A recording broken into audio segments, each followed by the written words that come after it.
Bien, seguimos con el estudio de Efesios. Estamos en la parte 14, el vídeo 14. Y vamos a solamente hacer un poco de mención de los primeros versículos del capítulo 4, que es ahí donde nos quedamos, antes de proseguir con el estudio como tal, donde lo dejamos. Pero solamente por hacer un poquito de memoria, pues leemos la palabra del Señor, los 7 primeros versículos. Yo pues preso en el Señor, os ruego que andéis como es digno de la vocación con que fuisteis llamados, con toda humildad, mansedumbre, soportándoos con paciencia los unos a los otros con amor. Déjame hacer algún comentario mientras vamos leyendo. Esta es la vida cristiana, aquí se resume básicamente en el trato de los unos con los otros, con humildad y mansedumbre. Cuando entre dos partes, una de ellas no actúa así, ahí no se puede hacer nada. O sea, tiene que haber humildad y mansedumbre por parte de las dos partes. Entre hermanos, entre matrimonios cristianos, entre hijos y padres, en fin, todo lo que implica dos partes que podríamos pensar en cualquier cosa en ese sentido, ¿no? Todo lo que implica la cuestión relacional. Humildad y mansedumbre. Y dice, soportándoos con paciencia. ¿Por qué? Os acordamos del fruto del Espíritu que estuvimos estudiando el domingo pasado, ¿verdad? ¿Cuál es la primera manifestación del fruto del Espíritu? El amor. El amor define el resto de ese fruto del Espíritu. El amor. Y acordaos que dije de que si el resto de ese fruto no es mucho, es porque el amor tampoco es mucho. Y lo contrario, si el amor es mucho en nosotros, y siempre estamos hablando de amor sacrificial, de amor de el que estamos hablando, humildad, mansedumbre, todo eso, el resto del fruto también será bastante elevado.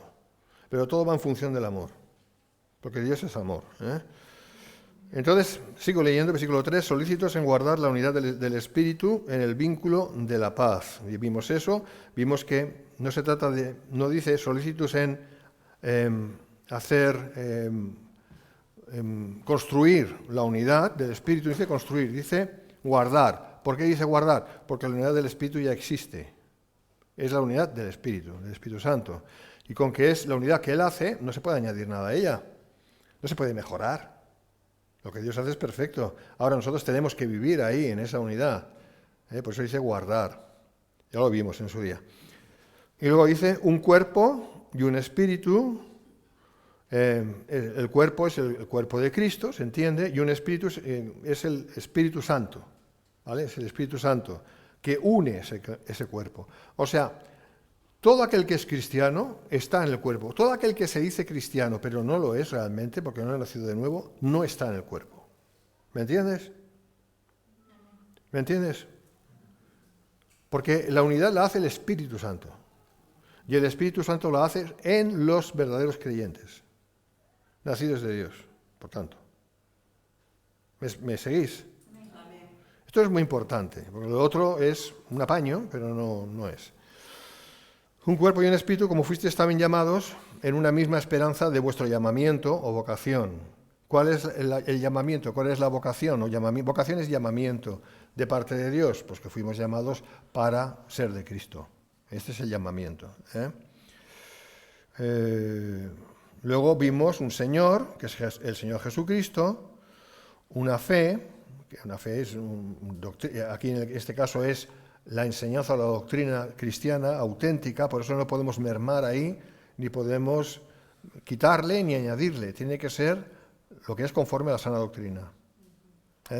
Un bautismo es el bautismo en Jesús, no el bautismo en agua, que eso está bien porque es una ordenanza, pero eso no define nada en sí mismo, sino que es el bautismo en la muerte de Jesús. Por lo tanto, nacer de nuevo. ¿Vale? Eso es. Toda esa es nuestra creencia. Luego, ¿qué más dice? Un Dios y Padre de todos, el cual es sobre todos y por todos y en todos. Todo. Vale, eso lo vimos también. Sigo, pero a cada uno de nosotros fue dada la gracia conforme a la medida del don de Cristo.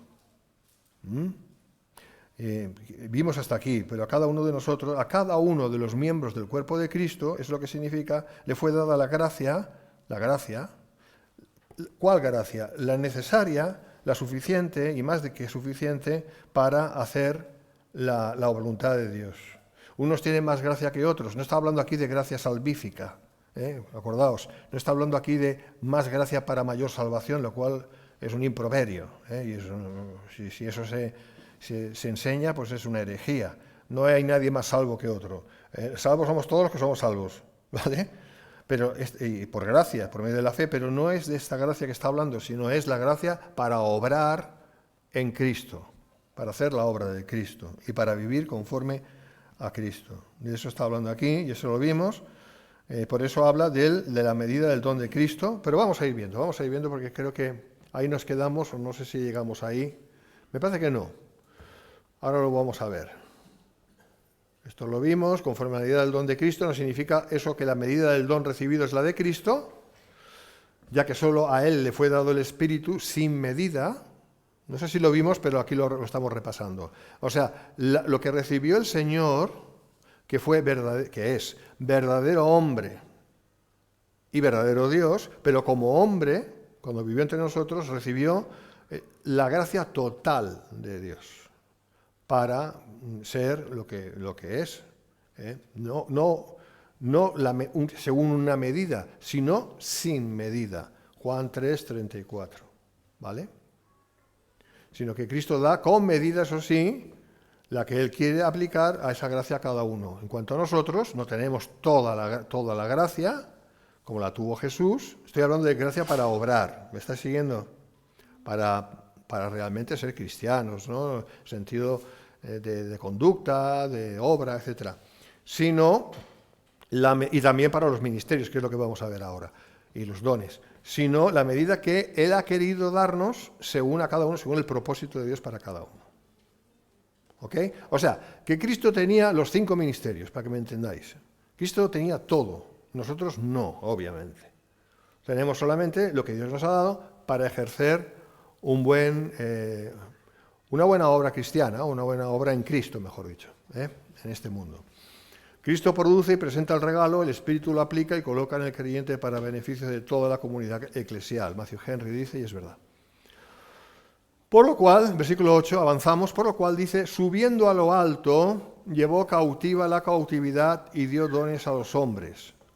Y esto, cuando lo lees, te acuerdas de que el Antiguo Testamento dice algo similar, y eso lo encontramos en el Salmo 68, 18, y el apóstol Pablo lo que hace es una analogía o una interpretación o traducción interpretativa de ese salmo y de ese versículo en concreto. Porque claro, lo que está diciendo, y ahora veremos en ese salmo, es David hablando de su experiencia de victoria en el campo de batalla.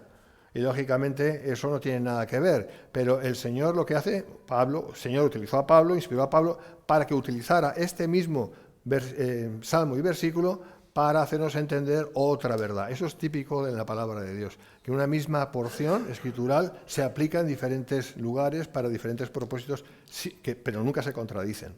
Nunca se contradicen. Entonces, como digo, es una analogía entre paréntesis para mostrar cómo Cristo recibió el derecho para conferir los dones espirituales, tal y como hemos visto en el versículo 7. Y esta es la explicación. El Salmo 68 es un himno de victoria compuesto por David para celebrar la conquista de Dios sobre la ciudad de los Jebuseos, que es Jerusalén, por cierto, conocida como Jerusalén, y el ascenso triunfante del Arca de Dios al monte de Sión. Este era el propósito de David cuando dio a conocer este salmo inspirado por Dios. Pero Pablo, inspirado por Dios también, utiliza el mismo salmo y el mismo versículo para dar otra enseñanza que no contradice la de David, sino que es diferente y perfectamente aplicable para nosotros, que es esta, la que hemos leído. Por lo cual dice, por eso dice, por lo cual dice, es decir, que la palabra dice. Pablo está diciendo, la palabra dice, dice, subiendo a lo alto, llevó cautiva la cautividad y dio dones a los hombres. Lee el Salmo 68, 18 y verás que prácticamente dice lo mismo. ¿Vale? Entonces, por el triunfo en la cruz, resucitado y ascendido, habiendo triunfado sobre el pecado, un instrumento del diablo para atar a las personas, y sobre la muerte, desde el cielo, Cristo da dones a los hombres que creen en Él. Cuando dice da dones a los hombres, no está diciendo que da dones a todos los hombres, porque los hombres que no tienen a Cristo, lógicamente, no. Y veremos que estos dones mayormente se refieren, no exclusivamente, pero mayormente se refieren a los dones, a los ministerios de Cristo, que los vamos a ver a continuación. 5 o 4 ministerios, depende cómo se entienda. Yo creo que son 5 en realidad. ¿Vale? Entonces, versículo 10, 9 y 10. Y eso de que subió, ¿qué es? Sino que también había descendido primero a las partes más bajas de la tierra. Esto es muy interesante porque parece que es como decir, bueno, Pablo, a ver, ¿qué me estás hablando? Primero me agarras un salmo, le aplicas tu enseñanza, ¿vale? Y ahora me estás hablando de que, claro, que Cristo subió, pero antes descendió. ¿Y por qué lo estás diciendo? Pues porque Dios quiso que lo dijera. Claro. Y nosotros vamos a comprender de cuál es la intención del Espíritu Santo al ver la palabra escrita. ¿Me seguís? Pues vamos a ello. Entonces, y eso de que subió, ¿qué es? Sino que también había descendido primero a las partes más bajas de la tierra. El que descendió es el mismo que también subió por encima de todos los cielos para llenarlo todo. Aquí está hablando de la grandeza de Cristo, que fue a lo más bajo cuando murió, pero luego fue a lo más alto cuando ascendió. Pero vamos a los pormenores. Es un contraste. Lo bajo, lo más bajo, a lo más alto. O sea, lo llenó todo. ¿Y cómo lo hizo? Bueno, lo vemos. Subió por encima de todos los cielos para llenarlo todo, eso es evidente y lo entendemos, y sentarse a la diestra del Padre. ¿Dónde está oficialmente el Señor Jesús ahora? Todavía sentado a la diestra del Padre. ¿Se entiende? Su posición de autoridad. No significa que está toda la eternidad, todos estos 2000 años sentado, ¿vale? Eso se entiende, ¿no? Sino que está hablando de su posición de autoridad. Su posición de autoridad es al lado del Padre. ¡Qué privilegio! Pero también la palabra dice que nos sentaremos donde Él se sienta, si somos fieles. O sea que no sé no puedo entender eso, la grandeza que va a ser eso. Esto va a ser impresionante. Se me escapa. Bueno, vamos a ver. De todos los cielos, encima de todos los cielos para llenarlo todo. Todo está lleno de la presencia de Cristo. Y sentarse a la diestra del Padre después de descender a las partes más bajas de la tierra. ¿Hasta cuándo, antes de proseguir, hasta cuándo va a estar sentado, ya os digo, en el sentido de autoridad, Jesucristo a la diestra del Padre? Hasta que el Padre ponga a todos sus enemigos, los de Cristo, por estrado de sus pies. Salmo 110, versículo 1. ¿Vale? O sea que Dios está trabajando. ¿Quién? ¿La Iglesia? No, Dios, el Padre. ¿Que el Padre utiliza la Iglesia para esto o para lo otro? Claro. Pero para acometer eso de una manera exhaustiva, no. ¿Por qué? Porque es imposible. Porque nosotros todavía no hemos sido glorificados. Solamente por ahí. Nosotros no hemos sido llamados a transformar el mundo para Cristo. Ni siquiera para cambiarlo. Como Él tampoco, como cuando fue hombre, vino para cambiar Israel. No vino para enfrentarse a los romanos, ¿verdad que no? Todo lo contrario, ¿qué dijo? A ver, enséñame una moneda, un denario. A ver, los fariseos, ¿no?, que querían tentarle. ¿Qué dice esta moneda? ¿A quién representa? Al César. Pues dale al César lo que es del César y a Dios lo que es de Dios. ¿Vale? O cuando estuvo delante de Poncio Pilato. Mi reino no es de este mundo.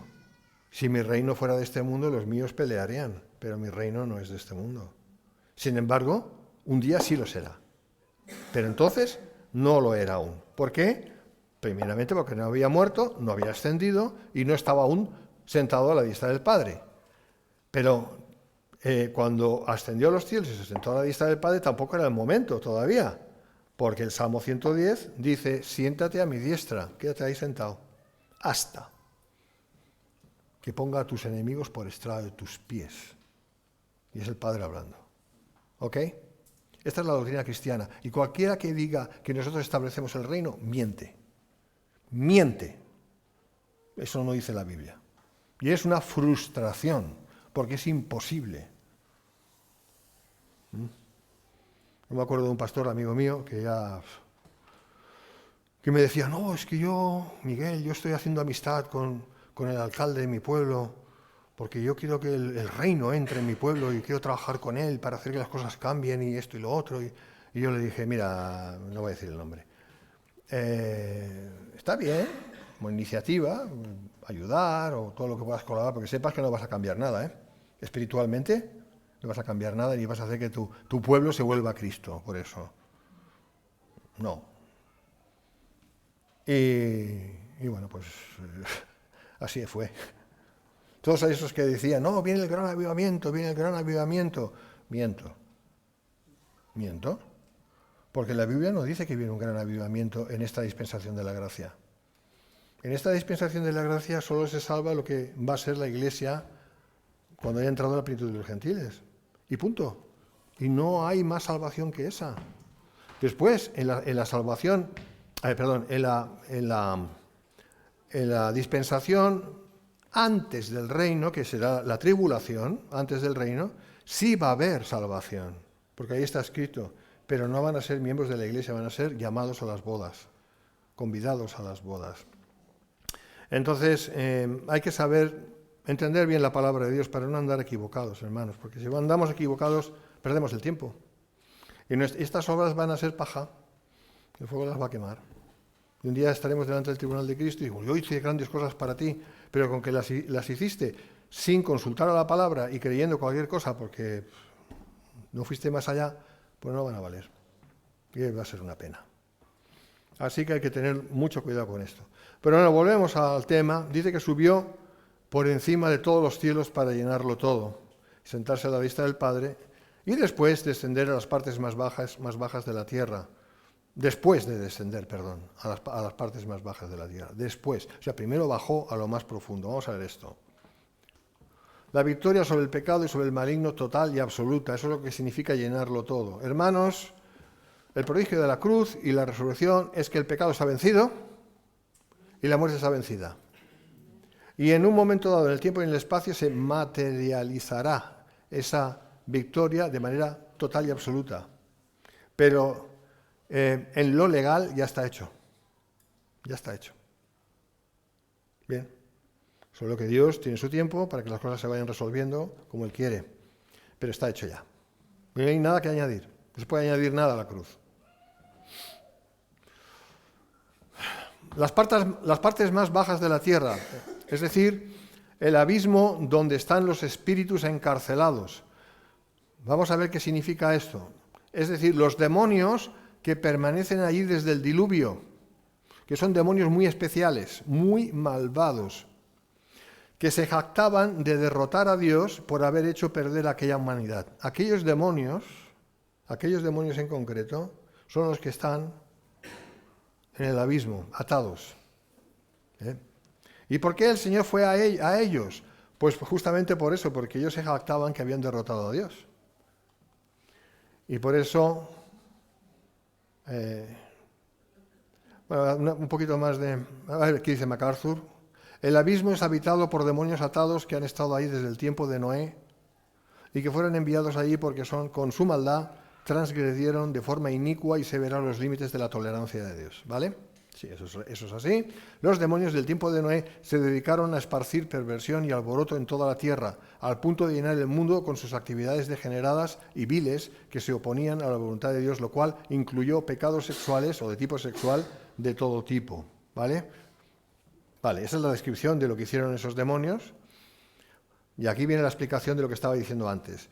Por eso el Señor descendió hasta ellos. ¿Por eso para qué? Para anunciarles que todos sus esfuerzos para hacer perder a los escogidos de Dios fueron en vano. O sea, ellos lo que querían es asegurarse de que toda la humanidad se perdía, pervirtiendo a aquella humanidad diluviana, antediluviana. ¿Vale? Hay cristianos que no creen en el diluvio universal. Me pregunto yo qué tipo de cristianos son. Porque si niegas el diluvio universal, no sé cómo puedes dar explicación a muchas cosas. Pero bueno, lo dejo de paso. Ahí está. Pero esta es la explicación y tiene su lógica, claro. ¿Para qué el Señor fue abajo a predicar? ¿A qué? ¿Para que se salvaran los demonios? No, los demonios no se salvan. Por mucho que Orígenes dijera lo contrario. Entonces, ¿para qué fue? Pues para anunciarles que todos sus esfuerzos para destruir la voluntad de Dios en cuanto a su propósito de salvación fueron en vano. Es decir, vosotros estáis condenados aquí, no solamente justamente, sino con justicia que estáis condenados, sino que sepáis que no hay remisión, que no hay alternativa para vosotros, que sepáis que todo lo que hicisteis no sirvió para nada para vuestro beneficio, sino todo lo contrario. ¿Ok? Y este es el mensaje. Y despojando a los principados y a las potestades, los exhibió públicamente, triunfando sobre ellos en la cruz. Colosenses 2:15. Hermanos, es importante conocer al enemigo, ¿no? Porque dice la palabra que no desconocemos sus asechanzas, ¿no? Y yo creo que el cristiano tiene que indagar más en la palabra de Dios acerca de eso. Pero que sepamos de antemano que el diablo y sus demonios están vencidos. Están derrotados. Y que gracias a esto, por la cruz, tenemos el pan de los hijos. ¿Os acordáis del Señor hablando a la mujer sirofenicia? Hablando del pan de los hijos. ¿Os acordáis? ¿Esto ha cambiado? Que va, todo lo contrario. Es mucho más fuerte ahora, porque Cristo murió en la cruz y resucitó. Así que el pan de los hijos es la liberación. ¿Me entendéis? Por eso la palabra de Dios dice en 2 Corintios 7:1 que nos limpiemos de toda contaminación de carne y de espíritu. Y funciona, os lo digo, funciona, es real. Pero es para aquellos que tienen fe, para aquellos que se interesan y quieren profundizar. Y si tú eres una de esas personas, lo hallarás. Y si no, pues no. Pero es un don de Dios. Porque el Señor lo logró para nosotros. Es el pan de los hijos, la liberación. El pan de los hijos. Ay, Señor, pero incluso los perrillos comen del pan que cae de las mesas. Porque el Señor le había dicho, es que el pan es para los hijos, no para ti que eres sirofenicia, que no eres de Israel, porque el Señor vino a Israel. Y su respuesta fue una respuesta de fe. Dijo, pero incluso los perritos comen las migajas que caen de la mesa de los señores. Por esta palabra, tu hija o tu hijo ha quedado libre de ese demonio. Lo echó a distancia, por teléfono. Se pueden echar por teléfono, sí, os lo digo. De hecho, lo hago. Bueno, ¿vale? Sigo. Fue a los demonios más horrendos y encarcelados desde tiempo tan antiguo, pero el mensaje no solo era para ellos, sino para todo el espectro satánico, incluido el mismo diablo. El mensaje fue, estáis derrotados. ¿Qué dicen Hebreos? Que le arrebató las llaves del imperio de la muerte, ¿verdad? ¿Quién las tiene? Cristo las tiene en su mano, no el diablo ya. Así que, hermanos, gloria a Dios, la verdad. Está aquí, Hebreos 3:14, mira por dónde. Así que, por cuanto los hijos participaron de carne y sangre, él también participó de lo mismo. Cristo se hizo como nosotros, ¿no? Pero sin pecado. Para destruir por medio de ¿la muerte de quién? Suya, la suya. Al que tenía el imperio de la muerte. Esto es al diablo. Cristo venció. Qué tremenda la inteligencia de Dios. O sea, Dios no actuó con bravata, ¿no? Con poder, ya está. Sino que obró con y por justicia. Con la justicia en la mano venció al diablo. El diablo podía ser derrotado de cualquier manera, si Dios es Dios, ¿no? Pero Dios es justo y no podía hacer eso, es que no está en su esencia, Él no puede cometer una injusticia. Así que lo hizo con una inteligencia que ni el diablo tiene, claro, lógico, porque si el diablo hubiera sabido estas cosas, no hubiera empujado a Cristo a la cruz. Así que la misma muerte de Cristo produjo la muerte del diablo, la muerte en el sentido no de desaparición, sino de que un día será echado al lago que arde con fuego de azufre y se acabó. Eso es lo que quiere decir. Gloria a Dios. Y le quitó, por supuesto, las llaves del Hades y le quitó toda la potestad del imperio y de la muerte. O sea que si toda la gente que muere es porque Dios lo permite, no porque el diablo quiere. Por eso, ¿a quién le tememos? ¿Al diablo o a Dios? A Dios le tememos. Amén. Qué bueno es temerle a Dios. Qué bueno es. Qué sano es. Y estamos con Él. O mejor, Él está con nosotros. Él está con nosotros. Bien, vamos a ver los ministerios. Aquí cambiamos un poquito de... Aunque no cambiamos, pero claro, es que Pablo está hablando de una cosa, pero ahora pasa a otra. Pero eso tiene que ver con los dones que dio a los hombres, es decir, dones que dio y da, ahora veremos la diferencia, a hombres suyos, personas suyas. Versículo 11, sin que sirva de precedente. Él mismo constituyó a unos apóstoles, a otros profetas, a otros evangelistas y a otros pastores y maestros. Pues conforme a la medida del don de Dios, o de Cristo, en este caso de Cristo, porque habla de Cristo, Él mismo asignó los dones espirituales y los ministerios a aquellos que Él había llamado para el servicio de su iglesia. Aquí estamos hablando de la iglesia de Cristo, el cuerpo de Cristo, ¿me entendéis? Estamos hablando de eso. Eso fue así debido a su cumplimiento perfecto de la voluntad de su Padre. Cristo poseyó toda la autoridad y soberanía para asignar los dones espirituales que hemos visto en el versículo 7 y 8. De eso estamos hablando. A aquellos que Él había llamado al servicio de su iglesia. Vamos a verlo. Primero, apóstoles. Uy, qué confusión hay hoy en día con el tema de los apóstoles. Dios mío, salen apóstoles hasta debajo de las piedras. Haces así una piedra y digo, pues mira, un apóstol. Hay muchos que les gusta mucho eso de mandar y tener galones, ¿no? Pero veremos que eso no tiene absolutamente nada que ver con la realidad bíblica. Nada. He dicho nada, ¿no? Nada. Apóstol o apóstol se traduce del griego apóstolos. La palabra viene del griego apóstolos. Por lo tanto, no es ningún título ni es nada. Es una palabra griega que tiene un sentido, un significado. ¿Cuál es? Pues enviado. Eso es lo que significa un apóstolos, con ese final. En griego es con apóstolos, así. Es un enviado. Un enviado, un mensajero. Un misionero, hermanos. Alguien que va con una misión. Alguien que se ha encomendado a hacer algo. ¿Me entiendes? Eso es un apóstol. No es más, es un súbdito o un... No, más que súbdito. Es un servidor. Quédate con eso, es un servidor. No un general, ¿vale? No una especie de... yo qué sé qué. No, es alguien que está para servir. De hecho, todos en la iglesia estamos para servir. Pero hay que entenderlo bien y lo vamos a ir viendo. En este caso, y en primera instancia, está hablando de enviados de Cristo o apóstoles de Cristo. ¿Quién los envía? Perdón. ¿Quién los envió? Cristo los envió. ¿Cuántos serán? 12 más 1. ¿Ok? Y se acabó. Cuando acabaron su trabajo, porque murieron, como todos morimos, los que nos preceden, desde luego que sí, se acabó el ministerio. Y veremos por qué. Tiene su explicación y su sentido.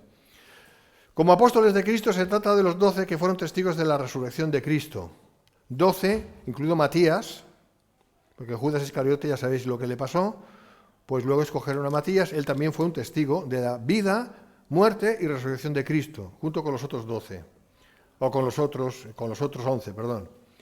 Esto, como digo, incluyó a Matías. De manera directa, porque es Jesús, es el Señor quien llama. ¿Os dais cuenta? ¿A quién se le apareció en el camino a Damasco? A Pablo, a Saulo. ¿A quién se le apareció? A Jesús. No fue un ángel, no fue Dios o Espíritu Santo, que podía haber sido, en sentido genérico. No, fue la persona de Jesús. Yo soy Jesús a quien tú persigues, ¿verdad? Porque Jesús le estaba llamando directamente a él para ser uno de sus 12. Lógicamente sería el número 13, sin que sirva de precedente tampoco, pero es así. Su ministerio en concreto fue hacia los gentiles, pero fíjate cómo Dios le usó, porque la mayor expresión de la enseñanza de los apóstoles viene de Pablo. O sea que Pablo fue muy usado por Dios. Y como digo, este fue un ministerio único y irrepetible por las siguientes razones. 1, ellos fueron los testigos directos de la muerte y resurrección del Señor. 2, recibieron el encargo de poner los cimientos fundamentales de la Iglesia. Gálatas 2:20. Ellos ponen el fundamento. ¿Hay fundamento que hay que poner? Pues algunos pretenden poner más fundamento. Eso es una herejía. No hay más fundamento, porque el fundamento ya lo tenemos en la palabra escrita. No hay más. Otra cosa es cómo edificamos sobre el fundamento. ¿Me seguís, hermanos? Bueno, eso solo lo decís por ahí a otros cristianos que no se enteran, que aún creen que hay apóstoles que son de Cristo. Luego veremos que están los apóstoles de la Iglesia, pero hay una gran diferencia, ¿vale? Para apóstoles de Cristo es un ministerio acabado, cesado. ¿Qué más? 3. Escribieron y declararon la palabra de Dios, lo que se conoce como doctrina apostólica. La doctrina apostólica recogida en un libro que se llama Biblia, que en realidad son 66 libros. 4. Por medio de señales y prodigios confirmaron esa palabra. Hubo un mover del Espíritu Santo tan poderoso al principio y al inicio de la Iglesia que luego fue irrepetible e irrepetido. ¿Por qué? Porque ya no es necesario. ¿Por qué? Porque ya tenemos la palabra. ¿Es necesario más? Es cierto que vemos que a otros, aparte de los 13, voy a dar una explicación sobre eso, se les llama apóstoles en la Escritura, como a Bernabé, Timoteo, Andrónico, Junías, que algunos dicen que era una mujer, no sé, etcétera, pero deben ser considerados como apóstoles de las iglesias. Segunda de Corintios 8:23, no apóstoles de Jesucristo. Los misioneros de hoy en día son también apóstoles de las iglesias, es decir, enviados de las iglesias, pero no van con el título de yo soy apóstol. Van sin título, dicen no, yo soy un misionero. Van con la humildad. No, la organización tal me envía, o la iglesia tal, o quien sea, envía para predicar el Evangelio, para establecer iglesias o congregaciones ahí donde son enviados. Esos son los misioneros de toda la vida. ¿Son considerados apóstoles de las iglesias? Claro, porque son enviados por el cuerpo de Cristo, pero no por Cristo, que también, pero ya me entendéis, no exclusivamente, como ya hemos visto. No son testigos de la muerte y resurrección de Cristo. Entonces, hoy en día hay de ese tipo de enviados o apóstoles, sí, pero son misioneros. Llámale misioneros, no les llames apóstoles. Y luego están los demás, los falsos apóstoles, que tienen la osadía de decir, no, Dios me está dando nueva revelación, me está dando nueva revelación. Falso, farsante, mentiroso. Sánchez, eres un mentiroso. Eres un mentiroso. No es verdad eso. Dios nos está dando revelación. En todo caso, y como a todos, a lo mejor Dios te está dando luz sobre lo que ya está escrito, pero no revelación. No hay revelación nueva. Se acabó. Apocalipsis es el último libro, ¿vale? Así que no mientas. Y algunos se inventan unas historias. Y luego ves al final que lo único que les interesa es reconocimiento, que implica poder y dinero. Entonces te digo una cosa, estas personas o se arrepienten o yo no sé lo que les va a pasar, Pero yo le temo a Dios, ¿Vale? Así que no es así como estamos diciendo, los apóstoles de hoy en día son misioneros, enviados.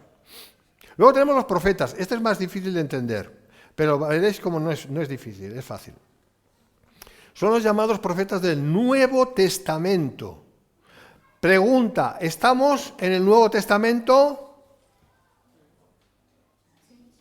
No, ¿cómo que estamos en el Nuevo Testamento? Seguimos en la doctrina neotestamentaria, pero no estamos en el Nuevo Testamento, no somos parte de la iglesia primitiva, ¿verdad que no?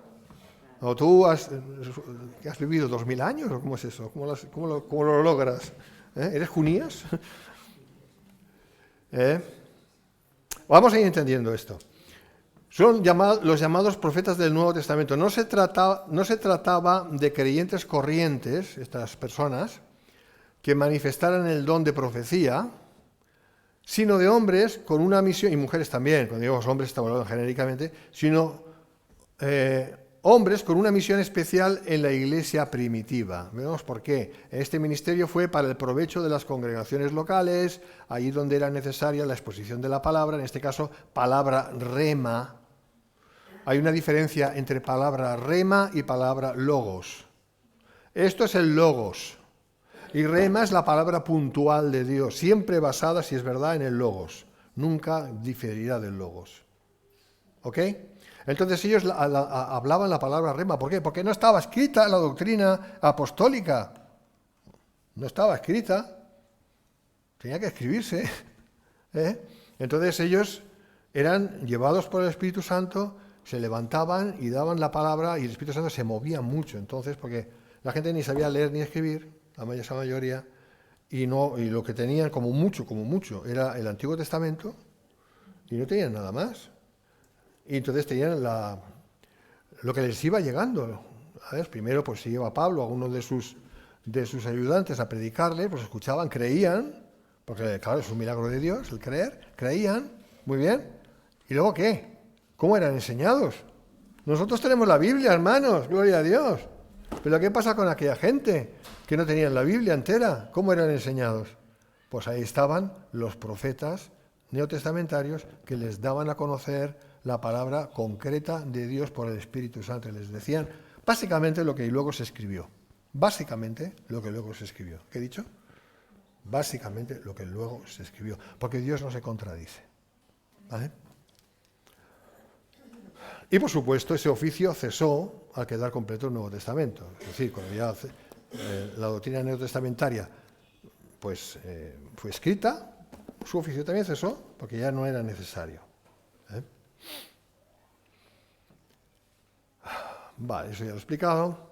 Sus mensajes tenían que ser juzgados por otros profetas para su validación, o sea, no podían decir cualquier cosa, tenía que ser discernido por gente de Dios ahí. Fue un ministerio muy importante, porque el canon bíblico todavía no había sido cerrado. ¿Vale? Evangelistas. Bueno, esto es muy fácil de entender. ¿Qué es un evangelista? ¿Nosotros somos evangelistas? No. Nosotros, en todo caso, somos evangélicos. Pero siempre nos dicen la iglesia evangelista. Bueno, que digan lo que quieran, pero no está bien dicho. Es la iglesia evangélica, o la iglesia cristiana, ¿vale? Pero aquí está hablando de otra cosa. Aquí está hablando del ministerio de evangelista. Todos tenemos, hasta cierto punto, cierto don evangelístico, ¿vale? Y se puede tener más si se practica, como todas las cosas. Pero aquí no está hablando del don, porque todos somos llamados a evangelizar, sino que está hablando del ministerio de evangelista, que hay una gran importancia, o sea, una gran diferencia en cuanto a importancia. Vamos a verlo. Pablo no habla de la labor de cada cristiano, como digo, sino al ministerio de evangelista. Acordémonos que Cristo llama a los evangelistas. ¿Lo sigue haciendo? Sí, es un ministerio que no ha cesado. ¿Vale? No ha cesado. Porque la palabra de Dios tiene que seguir siendo predicada con mucha prudencia, dadas las circunstancias, pero tiene que ser predicada. Entera, no a parches. Hablando del pecado, hablando de la responsabilidad humana, hablando del llamamiento de Dios, hablando de muchas cosas, según proceda. Pero no solamente diciendo, Dios te ama mucho, Dios te ama mucho, Dios te ama mucho, muy bien, ¿y qué?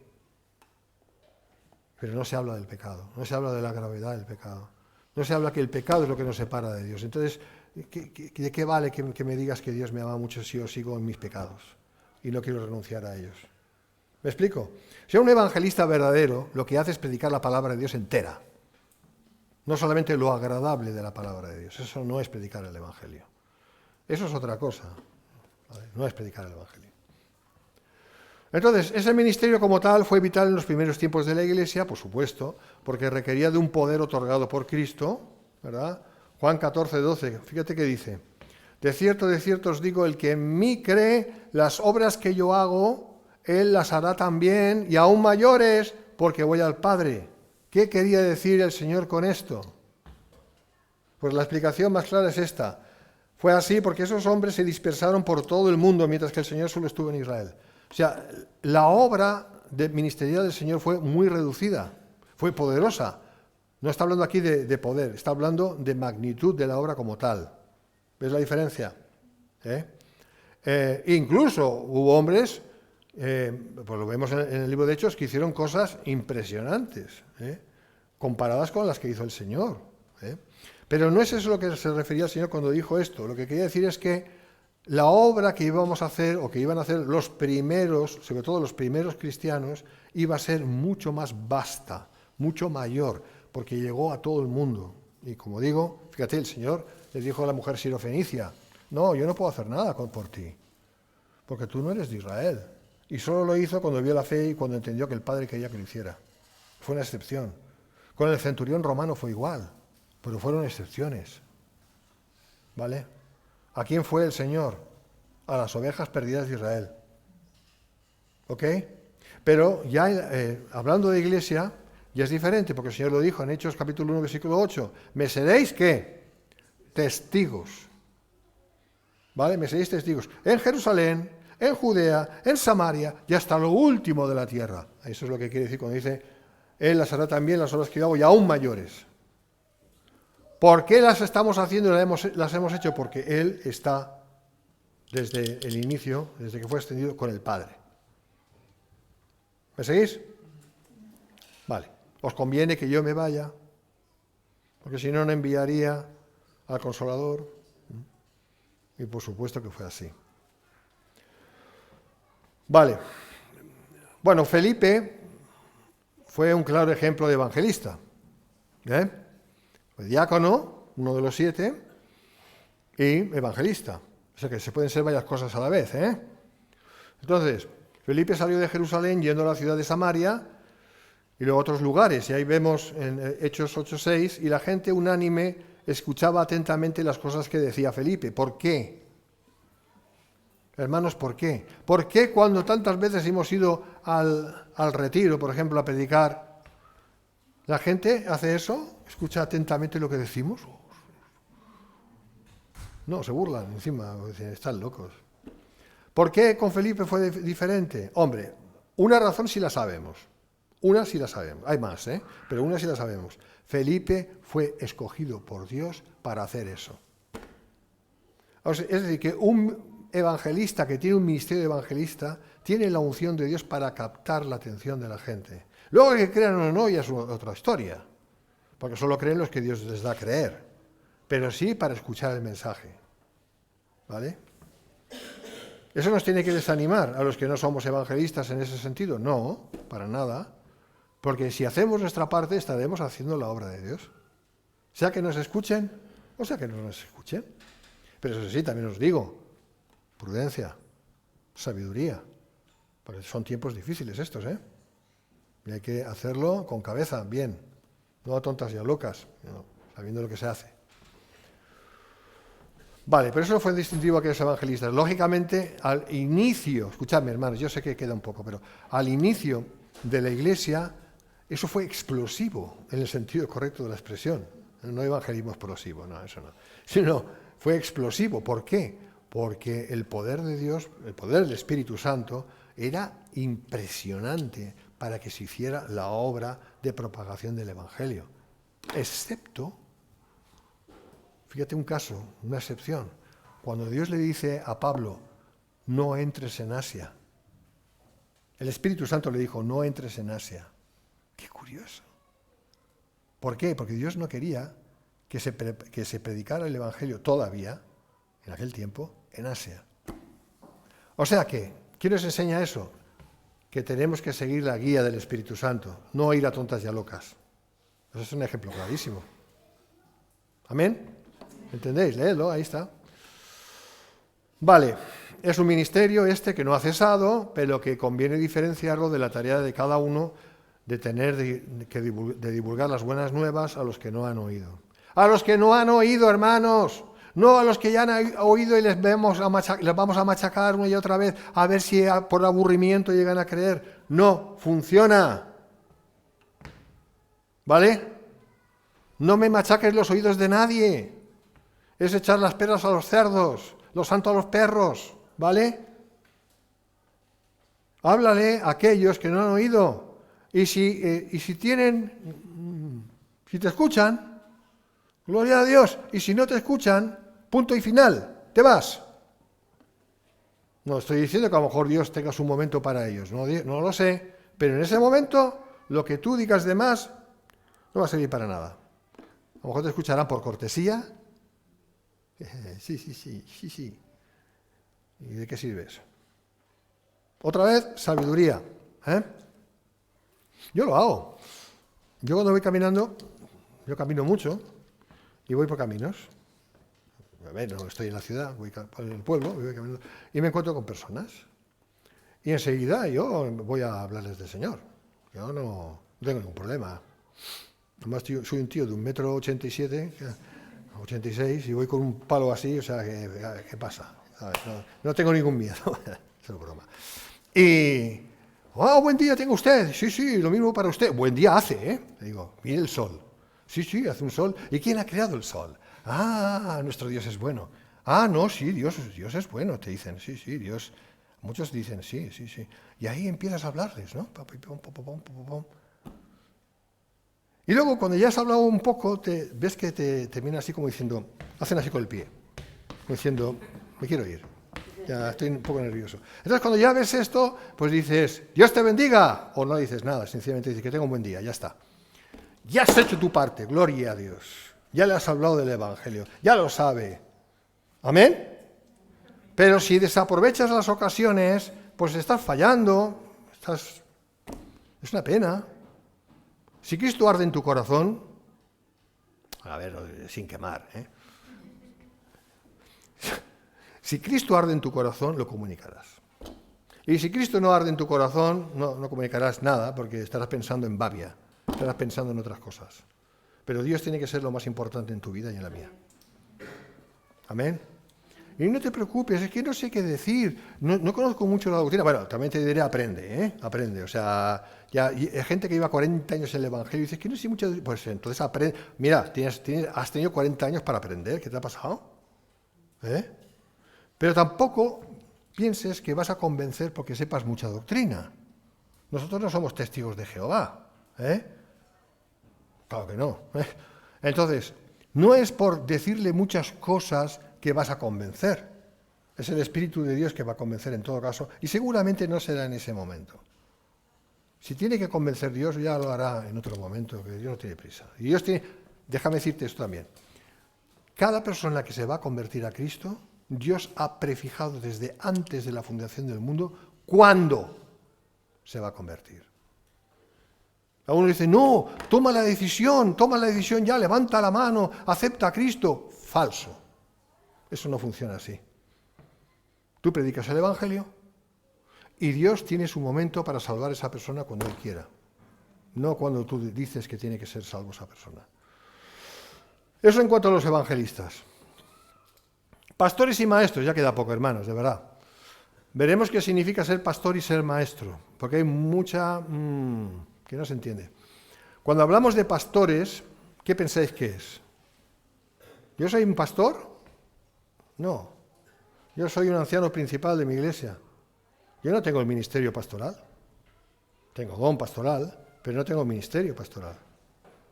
Mi ministerio quizás es más de enseñanza. ¿Te das cuenta? Entonces no soy un poimenas. Soy un episcopes en griego. Pero no un poimenas. Entonces, ¿qué es ser un pastor en el sentido de ministerio? Porque en las iglesias hay pastores y pastoras en el sentido de ministerio. Pues sí, debería haberlos. Gente que no solamente tiene don, sino que tiene un ministerio para preocuparse de las personas, para ayudar a las personas, para atender a las personas, como un pastor hace con las ovejas, ¿me entiendes? Pues en esta iglesia sí hay, yo lo sé. Pero no necesariamente el anciano principal tiene el ministerio de pastor, de poimenas. ¿Me estás entendiendo? Puede tener algún otro ministerio o no tener ninguno. No tener ninguno, tener don, capacidad, puede enseñar, pero no necesariamente que tenga un ministerio, porque los ministerios van contados, O sea, Cristo los da quien los da, y ya os digo que solo hay 3 vigentes. Evangelista, pastor en el sentido de cuidador y maestro. Yo creo que lo he explicado ya, pero lo vamos a repasar un momentito.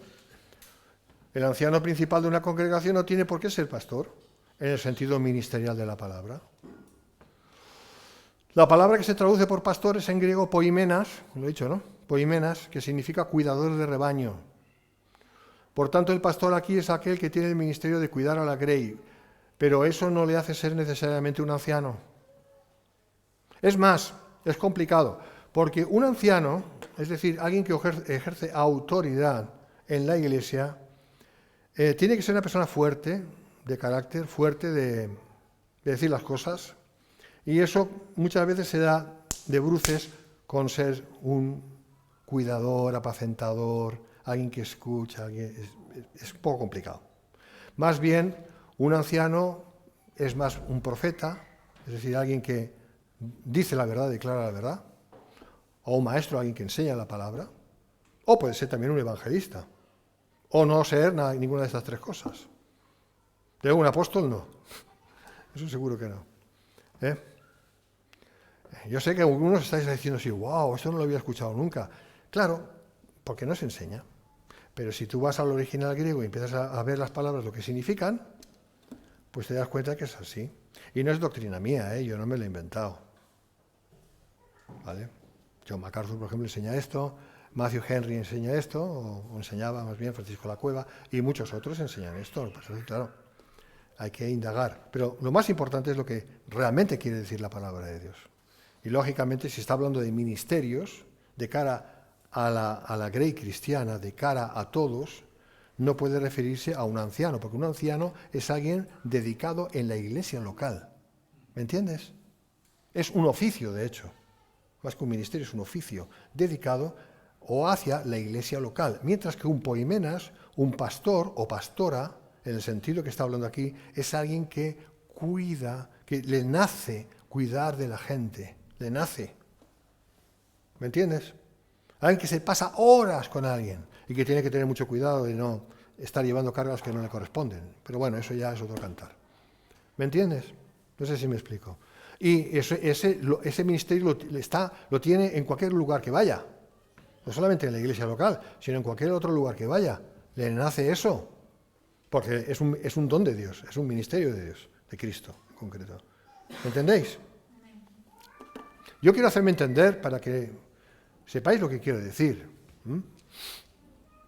Entonces, por eso digo, el pastor aquí es aquel que tiene el ministerio de cuidar a la grey de Cristo en general, pero eso no le hace ser necesariamente un anciano. Desde luego no existen ancianos de la iglesia de Cristo, ¿vale? Eso no existe. Son ancianos de la iglesia local de Cristo. ¿Me entiendes? ¿Ves la diferencia? Es decir, en ese sentido, si quieres aplicarme la palabra pastor, que me gusta más que anciano, la verdad, anciano no, ya soy muy mayor, porque encima me llamas anciano, pero si me quieres llamar pastor, que me puedes llamar Miguel, y para mí está bien, pero si me llamas pastor, yo lo soy solo de esta iglesia, ¿me entiendes? No de otras iglesias, no de otras congregaciones. Yo veo a otra congregación y soy uno más, ¿me entiendes? O sea, ahí se me presenta como el pastor. Yo le diré, no me llames pastor, primero porque no soy pastor, soy anciano principal de mi iglesia. ¿Me entiendes? ¿Lo entiendes? ¿Sí, no? Bueno, todas cosas que lo creas, bueno, eso ya. Así que todos somos llamados a cuidar de los demás, pero los que tienen el ministerio pastoral, tanto hombres como mujeres también, mujeres también, lo hacen de manera natural y con peso espiritual. Y maestro, ya para acabar, es aquel que expone la palabra de Dios dando conocimiento a sus oyentes. Todos somos llamados a enseñar, pero el que tiene ese ministerio lo hace, así como el que tiene el ministerio de evangelista lo hace, a diferencia del resto de los creyentes. Es decir, el que enseña es que tiene don para enseñar, o sea, es que le nace, es que con la palabra lee un poquito y ya te la está enseñando. Tiene la capacidad de contextuar muy fácilmente y de ver las cosas en su contexto, si realmente es un hombre que ama a Dios y quiere agradar a Dios. Y te dice las cosas, te las dice, ¿vale? No todo el mundo tiene ese don, ese ministerio, no todo el mundo. Y sin embargo hay gente que enseña bien y luego le gusta mucho hacerlo, o sea, le encanta enseñar. Pues no a todo el mundo le encanta enseñar. En fin, hay que saber. Por eso dije en un principio que Cristo da la gracia a cada uno para según lo que sea. ¿Me entiendes? Y acordaos de los dones motivacionales que el Señor da, que el Espíritu fomenta en todos nosotros que tenemos dones de orden natural, como servir, como presidir, etcétera, etcétera, que son 7. Son 7 en concreto. Entonces, Esto tiene que ser también dirigido por Dios. O sea, todos tenemos dones, todos tenemos capacidades, pero cada uno tiene una cosa, otro tiene otra, y hay que saber lo que tenemos cada uno, para no equivocarnos, ¿vale? Y ya para acabar, como dije antes, hoy en día los 3 últimos ministerios siguen, mientras que los 2 primeros, como es obvio, y ya lo hemos enseñado, pues no, ¿vale? Pues hasta aquí, Dios os bendiga, hermanos. Hemos aprendido bastante, yo creo. Ahora os voy a decir una cosa. Todo lo que habéis oído, si decís, es que no estoy de acuerdo, demuéstrame por qué no estás de acuerdo. Bueno, no hace falta que me lo digas a mí, demuéstratelo a ti mismo, ¿vale? Busca en la palabra, escudriña y llega a tus conclusiones. Es muy fácil negar las cosas, muy fácil. Sobre todo si tú crees otra cosa, es muy fácil aceptar una cosa nueva. Eso es así, pero somos llamados a discernir y a humillarnos si no hemos aprendido bien una cosa para aprenderla bien. También es verdad. Nos ponemos de pie, hermanos, y